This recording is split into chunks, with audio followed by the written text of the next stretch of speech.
ఒక రాష్ట్ర మాజీ ముఖ్యమంత్రి జగన్మోహన్ రెడ్డి అనే వ్యక్తి ఒక రాష్ట్ర మాజీ ముఖ్యమంత్రి అయిన జగన్మోహన్ రెడ్డికి తిరుమల తిరుపతి దేవస్థానంలో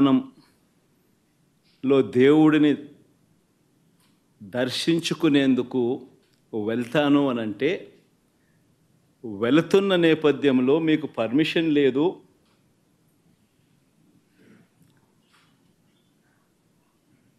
ఆ కార్యక్రమంలో ఎవరు పాలుపంచుకున్నా మీ అందరినీ అరెస్ట్ చేస్తాము అని గుడికి పోవడానికి పోతా ఉంటే నోటీసులు ఇస్తూ ఉన్నారు. నిజంగా ఆలోచన చేయమని అడుగుతా ఉన్నా. ఏ ప్రపంచంలో ఉండం? రాక్షస రాజ్యం కాదా ఇదని అడుగుతా ఉన్నా.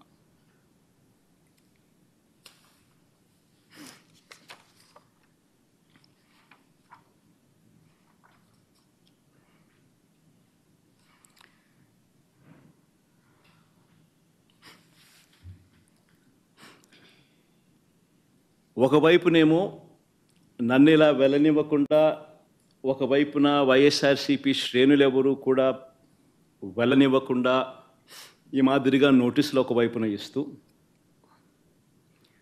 మరోవైపున టీవీలలో చూస్తే ఆశ్చర్యకరమైన విషయాలు, చుట్టుపక్కల రాష్ట్రాల నుంచి కూడా బీజేపీ వాళ్ళని తప్పిస్తున్నారు. మరి బీజేపీ పై వాళ్ళకు తెలుసో తెలీదో నాకైతే తెలియదు, కానీ చుట్టుపక్కల వాళ్ళ దగ్గర నుంచి కూడా బీజేపీ వాళ్ళని కూడా అక్కడికి రప్పిస్తున్నారు. కొన్ని వేల మంది పోలీసులు అక్కడ మోహరించినట్టుగా చూపిస్తూ ఉన్నారు. నేను అడుగుతా ఉన్నా,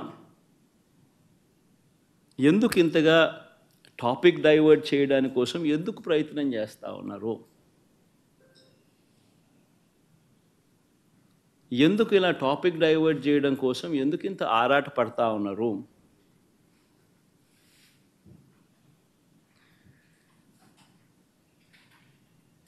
గమనించినట్లయితే తిరుపతి లడ్డూల విషయంలో తాను చెప్పినవన్నీ, చంద్రబాబు చెప్పినవన్నీ అబద్ధాలు అని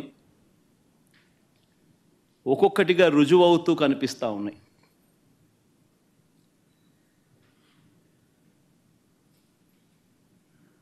ఆ కనిపించే నేపథ్యంలో 100 రోజుల పాలన మీద టాపిక్ డైవర్ట్ చేస్తూ లడ్డూల టాపిక్ తీసుకొచ్చాడు. ఆ డైవర్ట్ చేసేందుకు, లడ్డూల టాపిక్ను డైవర్ట్ చేసేందుకు కొత్తగా ఇప్పుడు డిక్లరేషన్ టాపిక్ తీసుకొచ్చి మళ్ళీ అది ఇంకొక రాజకీయం చేస్తూ ఉన్నారు. ఒకసారి గమనించినట్టయితే తిరుమల పవిత్రతను, స్వామివారి ప్రసాదం విశిష్టతను,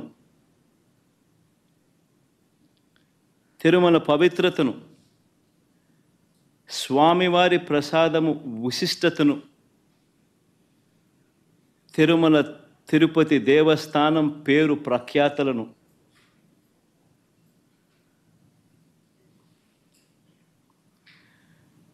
రాజకీయ దుర్బుద్ధితో, I repeat this word, రాజకీయ దుర్బుద్ధితో,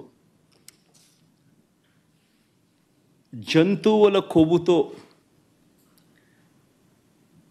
లడ్లు తయారీ అయినట్టుగా